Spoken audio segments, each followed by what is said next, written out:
Welcome. Welcome to 5 Minutes with Robert Adams, where I share my findings from the Bible about the end time, and especially that which concerns the return of Jesus. This is episode 14. When the Great Tribulation comes to an end, there will be great cosmic signs. Jesus told about this in his end-time discourse. He said, "Immediately after the tribulation of those days, the sun will be darkened, and the moon will not give its light. The stars will fall from heaven, and the powers of the heavens will be shaken. A solar eclipse and a lunar eclipse will occur. The whole cosmos will look as if it is breaking up, and the earth will shudder."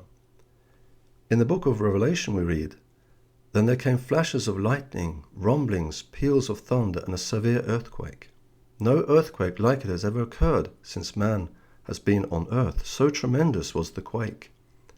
The great city split into 3 parts, and the cities of the nations collapsed." This massive earthquake will cause enormous tidal waves. The devastation will be so vast that people all over the world will react with dread. Jesus said, "There will be signs in the sun, moon, and stars. On the earth, nations will be in anguish and perplexity at the roaring and tossing of the sea.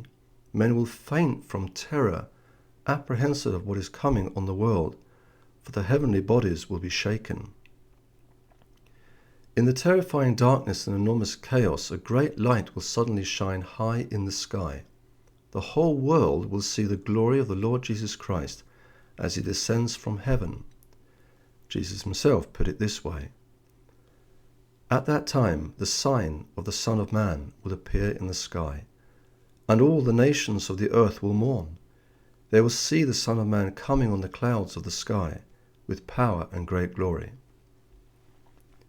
The Apostle John describes the return of Christ like this in the Revelation.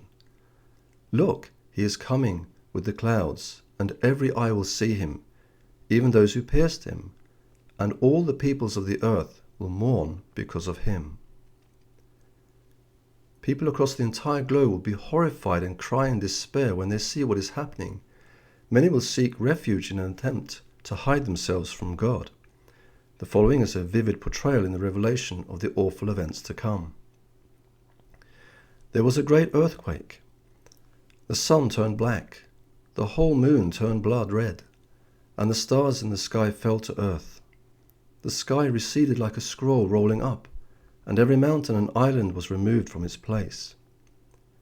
Then the kings of the earth, the princes, the generals, the rich, the mighty, and every slave and every free man, hid in caves and among the rocks of the mountains.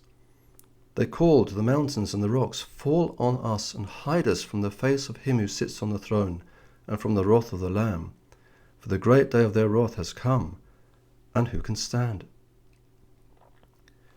Those who have longed for the return of Christ are going to react in a completely different way. The believers will rejoice because now the greatest moment of their lives has come. Jesus spoke about this and encourages his own with these words. "At that time they will see the Son of Man coming in a cloud with power and great glory.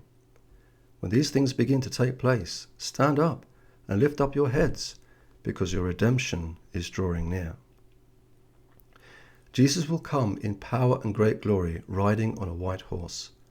The Apostle John saw this majestic event in his vision in the Revelation. He wrote, "I saw heaven standing open, and there before me was a white horse, whose rider is called Faithful and True." Then we read, "The armies of heaven were following him, riding on white horses." These armies will consist of a vast number of angels, as Jesus said in the Gospel of Matthew, where we read that he will come in his glory and all the holy angels with him. Now the great day has finally come when Jesus returns as King. What you've just heard is based on an excerpt of a book I've written called The Approaching Apocalypse. You can get information about this book from my website, lastdaysdetective.com. Thank you for listening.